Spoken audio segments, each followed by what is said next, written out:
مسجد کی عمارت میں زیادہ تر سرخ رنگ کا پتھر استعمال کیا گیا ہے۔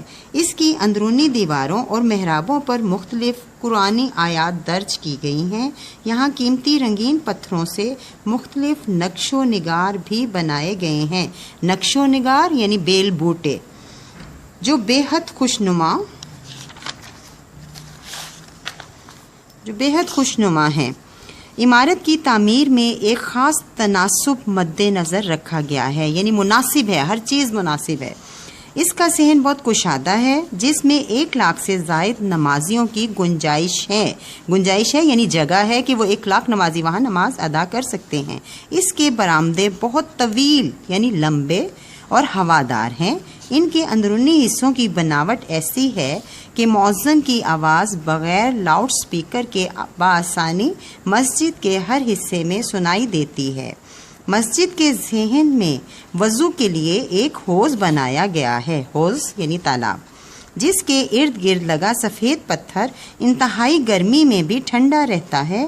یہاں صاف اور تازہ پانی ہر وقت دستیاب رہتا ہے، یعنی ملتا ہے۔ مسجد کے ایک مخصوص حصے میں حضرت محمد صلی اللہ علیہ وآلہ وسلم اور آل محمد صلی اللہ علیہ وآلہ وسلم سے منسوب متبرک اشیاء نہایت عقیدت و احترام سے رکھی گئی ہیں۔ منسوب یعنی ان سے وابستہ۔ اس مسجد میں سنہری حروف سے مزین قرآن مجید میں لوگوں کی توجہ کا خاص مرکز ہے۔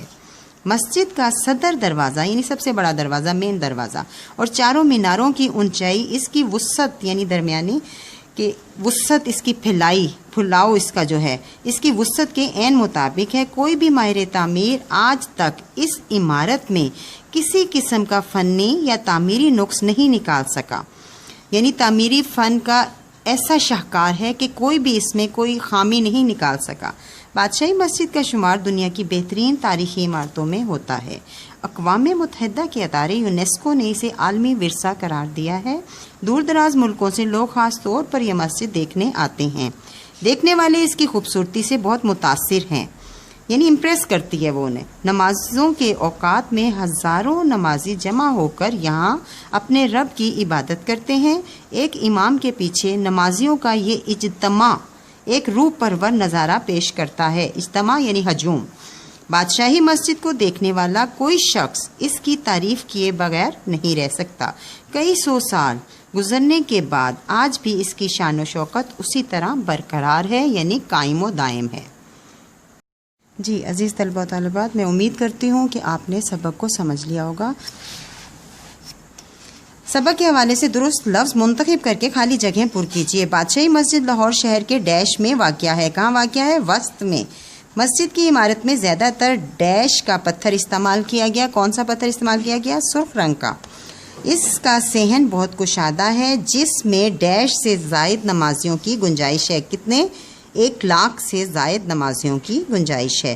بادشاہی مسجد کا شمار دنیا کی بہترین تاریخی عمارتوں میں ہوتا ہے۔ سنہری حروف سے مزین قرآن پاک لوگوں کی توجہ کا مرکز ہے۔ اسی طرح وہ کہتے ہیں کہ درست جواب پر ٹک کا نشان لگائیے۔ بادشاہی مسجد بادشاہ نے تعمیر کروائی۔ آپ کو آپشن دی گئی ہیں، آپ نے جواب کو بتانا ہے کہ کون سا درست ہے۔ یہ آپ خود کریں گے کیونکہ بہت ایزی ہے۔ اس پہ آ جائیے جی، سوال نمبر 4۔ درج الفاظ کے معنی لغت سے تلاش کیجئے۔ لغت کہتے ہیں ڈکشنری کو، اردو میں لغت بولتے ہیں۔ وسط کا مطلب ہوتا ہے درمیان۔ حوض کا مطلب ہوتا ہے تالاب۔ خوشنما، خوبصورت، ہم کر چکے ہیں اس سے پہلے۔ دستیاب موجود، میسر ہونا، موجود ہونا۔ منسوب، کسی سے وابستہ ہونا، کسی سے تعلق ہونا۔ نقص، خامی۔ ٹھیک ہے جی، آگے چلتے ہیں۔ جی عزیز طلبہ و طالبات، سوال نمبر 5۔ قواعد اور زبان شناسی کے اصولوں کی روشنی میں غلط فکرات کو درست کر کے لکھیے۔ یہ آپ نے PDF سے سمجھنا ہے، بہت ایزی ہے۔ اب دیکھیں، دراصل میں وہ سچا ہے۔ اب اس میں نہیں آئے گا۔ آب زمزم کا پانی متبرک ہے۔ اب آب زمزم کیا ہوتا ہے؟ وہ بھی پانی ہوتا ہے اور پانی بھی آ رہا ہے، اس لیے پانی نہیں آئے گا۔ آب زمزم متبرک ہے۔ کوہ ہمالیہ کا پہاڑ بہت اونچا ہے، اور کو کہتے ہیں پہاڑ کو، اور یہ پہاڑ دوبارہ آ رہا ہے، اس لیے کوہ ہمالیہ بہت اونچا ہے۔ وہ ہر دن سیر کو جاتا ہے۔ اب دیکھیں، وہ ہر دن ہر دن نہیں ہوگا، ہر روز ہوگا. قواعد کی روح سے یہاں پہ کیا لفظ آئے گا؟ وہ ہر روز سیر کو جاتا ہے. یہ دہی کھٹی ہے. دہی جب کہ کھٹا ہوتا ہے، کھٹی نہیں ہوتی. عزیز طلبہ و طالبات، آپ نے PDF فائل سے دیکھنا ہے کہ میں نے سوال نمبر 6 کے اعراب کیسے لگائے ہیں. اعراب کو سمجھنے کے لیے ضروری ہے کہ آپ پروننسیشن آپ کا درست ہو، اس کا تلفظ صحیح ہو.